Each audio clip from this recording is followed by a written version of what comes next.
Salam dəyərli müəllimlər və müdavimlər, hər vaxtınız xeyir olsun. Bugünkü izahımız biz sonuncu dəfə iş üsulları mövzusunda qalmışıq. İndi isə öyrənmə tərzləri və differensial yanaşmaya nəzər yetirəcəyik. Öyrənmə tərzləri VAKO prinsipinə əsaslanır, yəni vizual, audial, oxuyub yazaraq və kinestetik öyrənmə. Əvvəlcə baxırıq vizual öyrənmə. Vizual nə deməkdir? Yəni burada görürük göz şəkli var. Görərək, görməyə əsaslanaraq öyrənmədir. Yəni görərək öyrənənlər necə öyrənirlər? Adətən məsələn, müəllim mövzunu slaydlarla təqdim edərsə, şəkillərlə təqdim edərsə, bu daha çox şagirdlərin köməyinə çatır. Adətən də fikir vermisiniz, ibtidai sinif şagirdlərinin kitabları daha rəngarəng olur. Çünki onlar o görməyə çox üstünlük verirlər. Hərfləri hələ oxuyanda yorulurlar. Buna görə də adətən biz hətta şəkil üzərində şagirdləri mətn qurmağı da tapşıra bilirik. Belə hallarda olur. Yəni vizual öyrənmə ümumilikdə, yəni əslində çox cəhətdən üstünlüyü vardır. Biz vizual öyrənməni görərək öyrənmə kimi başa düşürük.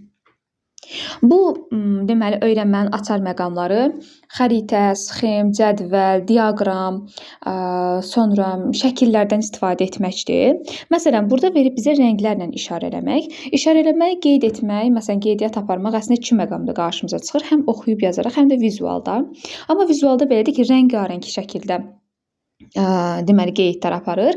Amma oxuyub yazaraq da sadəcə mətnin qeydlərini apara bilər.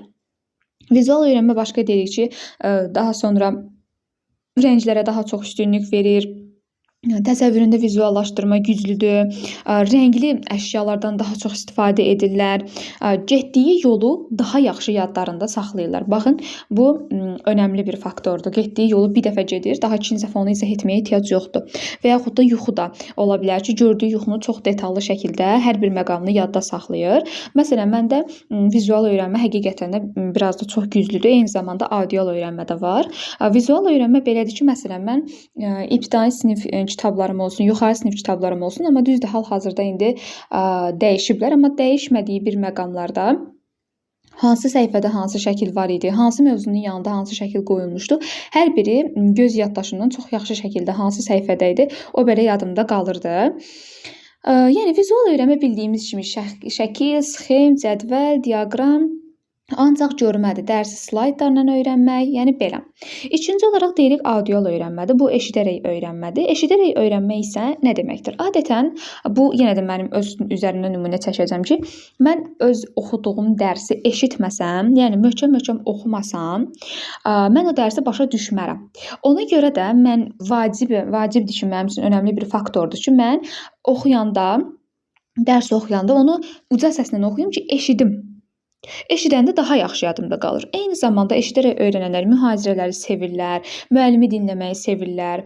İmtahanda məsələn ola bilər ki, digər yoldaşlarına kömək istəyir ki, sən mənə bu mövzunu danış. Bir dəfə danışırsan, o qədər yaxşı dinləyərək yadında saxlayır ki, yəni bu deməkdir. Ancaq səsə qulaq asmaqla, dinləməklə nəzərdə tutulur. Üçüncü öyrənmə isə kinestetik öyrənmədir. Kinestetik öyrənənlər isə daha çox praktik şəkildə öyrənənlərdir, toxunaraq öyrənənlərdir. Onlar məsələn mühazirələri sevmirlər, daim hərəkətdə olmağı xoşlayırlar, praktik işi sevirlər. Məsələn, bir var ki, mən şagirdə kompüterin işlənmə qaydasını, telefonun işlənmə qaydasını sadəcə bir nəzəri hissi olaraq danışım, boş-boş gedim. Bir də var ki, şagird onu özü həm də tətbiq edərək öyrənir. Adətən də bu laboratoriya işlərində önəmlidir ki, fizikadan, kimyadan, məsələn, laboratoriya işləri olduqda şagirdlər özləri ona toxunaraq öyrənsinlər. Bu kinestetik öyrənənlər üçün daha effektivdir.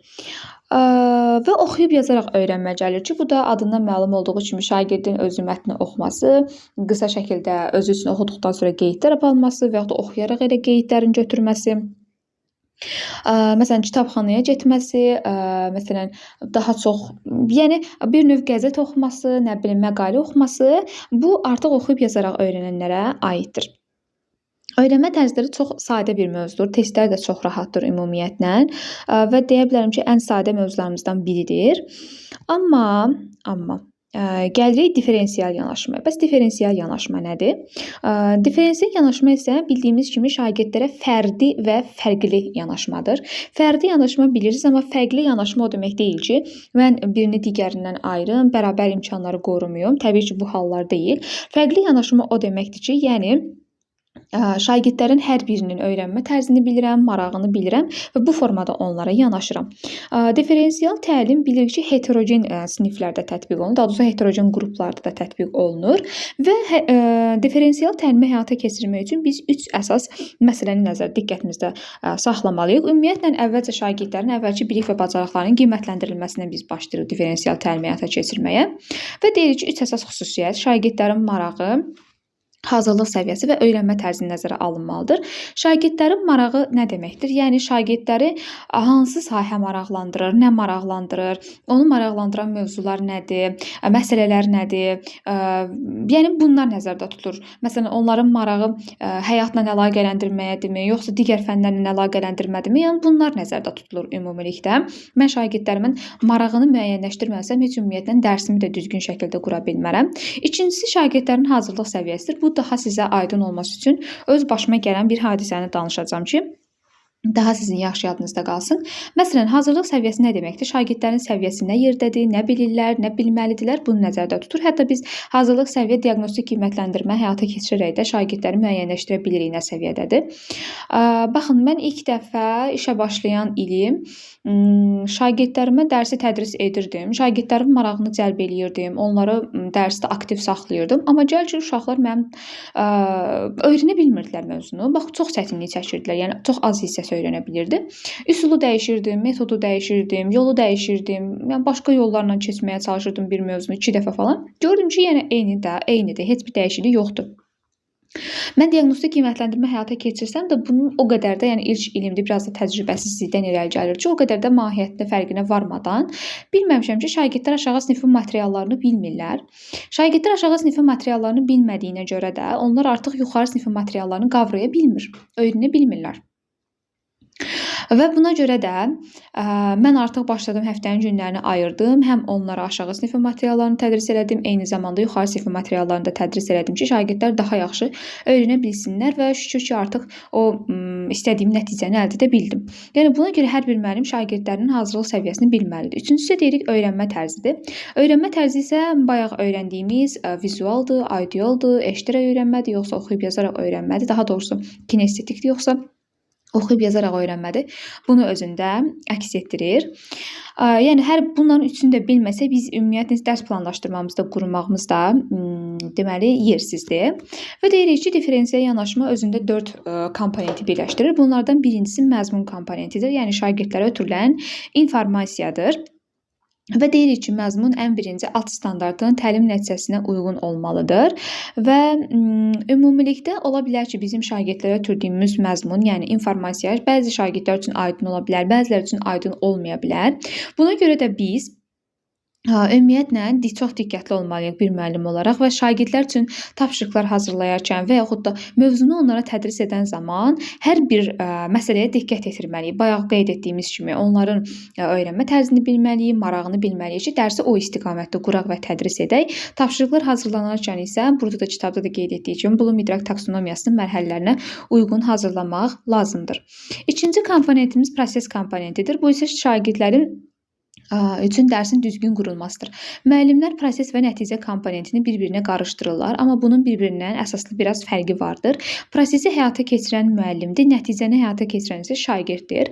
Proses o deməkdir ki, yəni müəllimin hər hansısa bir tapşırığı şagirdə izah edəcəksə və yaxud da nəsə bir şagirdə yanaşma olacaqsa, bu deməli şagirdlərin istəklərinə, maraqlarına uyğun şəkildə olsun. Tutaq ki, şagirdə baxın, burada da bizə nümunə keçib ki, oxu materiallarını vizual və sözlə öyrənənlərə uyğun seçmək, eşidirək öyrənənlərə mövzunun səsli versiyasını dinləməsinə imkan yaratmaq. Yəni biz mövzunu tədris ediriksə və yaxud da hər hansısa bir prosesi həyata keçirəcəksə təlim zamanı, bu zaman şagirdlərin yenə də vurğulayıram ki, marağını, istəklərini, tələblərini nəzərə alıb o formada qurmalıyıq. Amma nəticə hissəsini isə artıq müəllim məzmunu şagirdə ötürülən informasiyanı verdi, prosesi həyata keçirdi və artıq nəticə hissəsidir ki, biz yoxlayırıq ki, görək şagird bizim dediklərimizə nə dərəcədə yiyələnmiş hesab olunur və nəticə hissəsini artıq şagirdlər həyata keçirir. Bir daha vurğulayıram ki, bunu qarışdırmayasınız. Yəni artıq şagirdə məsələn müəyyən bir tapşırıq vermişəm. Şagird bu tapşırığı mənə qaytarmaq üçün ona seçim imkanı verirəm yenə də. Bu seçim imkanı nə deməkdir? Yəni şagird istəsə mənə dərsi slayd qurub təqdim edə bilər, tapşırığı slaydla mənə təqdim edə bilər və yaxud da səsli şəkildə gəlib danışaraq deyə bilər və yaxud da praktik şəkildə göstərib verə bilər mənə bu tapşırığın həllini. Yəni mən şagirdə deyə bilmərəm ki, vaxt imkanımız azdır, vaxt məhdudiyyətimiz var və yaxud da gəlin hamınız ancaq slayd qurun gətirin. Və yaxud da məsələn adətən bizim universitetdə belə idi ki, müəllimlərimiz deyir ki, slayd yaz düzəldənin balı daha yüksək olacaq. Amma bunlar yanlış bir məqamlardır. Çünki ola bilsin biri slayd məsələn daha görməklə daha yaxşıdır, eşidərək və yaxud toxunaraq hər birinə şərait yaratmaq ki, şagird istədiyi formada bizə tapşırığı çatdıra bilsin. Və sonuncu bizim komponentimiz məzmun komponentidir. Daha doğrusu qiymətləndirmə komponentidir ki, bu da ən sonda təşkil olunur. Burada biz iki qiymətləndirmə həyata keçiririk. Həm summativ qiymətləndirmə, həm də formativ qiymətləndirmə. Baxın, diqqətinizə çatdırım ki, summativ qiymətləndirmədə əks əlaqə qurulmur. Sadəcə sonda ümumiləşdirilmiş əlaqə qurula bilər, ümumiləşdirilmiş şagirdlərə rəy verilə bilər. Amma əks əlaqənin qurulması, şagirdlərə müəyyən köməklərin edilməsi düzgün hal deyil. Amma formativ qiymətləndirmə zamanı isə şagirdlərlə əks əlaqə qurulmalıdır və onlarla ayrı-ayrılıqda onlara rəy verilməlidir. Rəy konstruktiv olmalıdır, xüsusi olmalıdır, spesifik olmalıdır. Biz ümumi bir rəy verə bilmərik. Rəy verərkən diqqətli olmayaq ki, gələcəyə yönümlü rəy olmalıdır, keçmişə yönəlik rəy olmaz. Şagirdlərin mənfilərindən başlayıb müsbətə doğru getmək olmaz. Bunların hər birinə də diqqət yetirmək lazımdır. Baxın, burada bizə verib bərabərlik, ədalətlik və inklüzivlik. Onun fərqini sizə göstərmək istəyirəm. İnklüzivlik, diferensial yanaşma, bunlar hər biri oxşar anlayışlardır. Baxın, burada bərabərlik bizə verib. Bərabərlikdə göstərir ki, bərabər olaraq hər kəsin ayağının altına bir belə deyək də, nə deyim ona, kub qoyublar. Bu kubların üstündə dayanıblar. Bərabər şəkildə yanaşsalar da böyük hündürboy görəcək, orta boy görəcək, amma balaca boyun ayağının altına da bir dənə kub qoysa görmür. İkinci olaraq ədalətli şəkildə davransaq ki, hamısı görsün. Bu zaman birinci boyu uzun olduğuna görə görür. İkinci, deməli bir kub var ayağının altında. İkinci balaca boyun isə 2 kub var. Və burada isə artıq biz birincinin haqqını əlindən almış oluruq ki, onun da haqqı var ki, onun da ayağına kub qoyulsun ayağının altına. Sadəcə qoyulmuyub. Amma inklüziv mühitdə isə boyu uzun olan görür, orta boy olan da görür. Qısa olan üçün də baxın, artıq belə bir sərhəd çəkilməyib ki, onlar görə bilməsinlər. Elə bir sərhəd çəkilir ki, digər tərəfi balaca boy da görə bilir, böyük də görə bilir, ortancıl da görə bilir. İnklüziv mühit yəni bu deməkdir. Bunu bizə burada aşlayır. Və son olaraq deyəndə daha sonra belə bir məqama diqqət yetiririk ki, diferensial təlimin üstünlükləri. Baxın, deyir ki, diferensial təlim əlilliyi olan şagirdlər üçün də effektivdir. Bu nə deməkdir?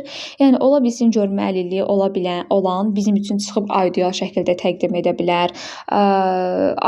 Eşitməsində problem olan görməklə bizə təqdim edə bilər dərsi. Nə bilim toxunaraq təqdim edə bilər. Yəni bunu nəzərdə tutur. İkinci olaraq deyir ki, şagirdlərə seçim verdikdə onlar daha çox məsuliyyət hiss edirlər. Bu da düzgün fikirdir ki, şagirdlər məsuliyyətli olurlar. Çünki onlar özləri seçərək bu prosesə başlayıblar və sonuncu olaraq da deyir ki, nizam-intizam problemi daha az olur. Bu da yenə də şagirdlərə seçim imkanı olduğu üçün, onların seçimi olduğuna görə onlar daha çox məsuliyyət daşıyırlar. Sonra gəlir diferensiallaşma və scaffolding anlayışına. Bunlar hər ikisi də bir-birinə oxşar anlayışlardır. Sadəcə bunların bir-birindən biraz fərqi vardır. Hər ikisinin ortaq bir məqsədi var ki, şagirdləri eyni təlim nəticəsinə çatdırmaq istəyirlər. Yəni həm diferensial təlim, həm də scaffolding şagirdi eyni təlim nəticəsinə çatdırır. Sadəcə bir-birindən fərqi nədir? Deyirik ki, scaffolding hər yerdə olur, amma diferensial təlim isə yalnız adından göründüyü kimi təlim prosesində baş verir. Scaffolding belədir ki, niyə görə deyir ki, hər yerdə olur? Yəni scaffolding müvəqqəti dəstək deməkdir. Bunu biz Vygotskyinin nəzəriyyəsini keçəndə görəcəyik. Burada məsələn, biz yerə yıxılan bir uşağa, məsələn, yoldan keçən hər kəs kömək edir, müvəqqəti dəstək göstərir. Bu scaffoldingdir. Yolu bilməyən bir turistə yolu izah etmək scaffoldingdir. Amma diferensiallaşma isə yalnız təlim prosesində həyata keçirilir. Və deyirik ki, ikinci bir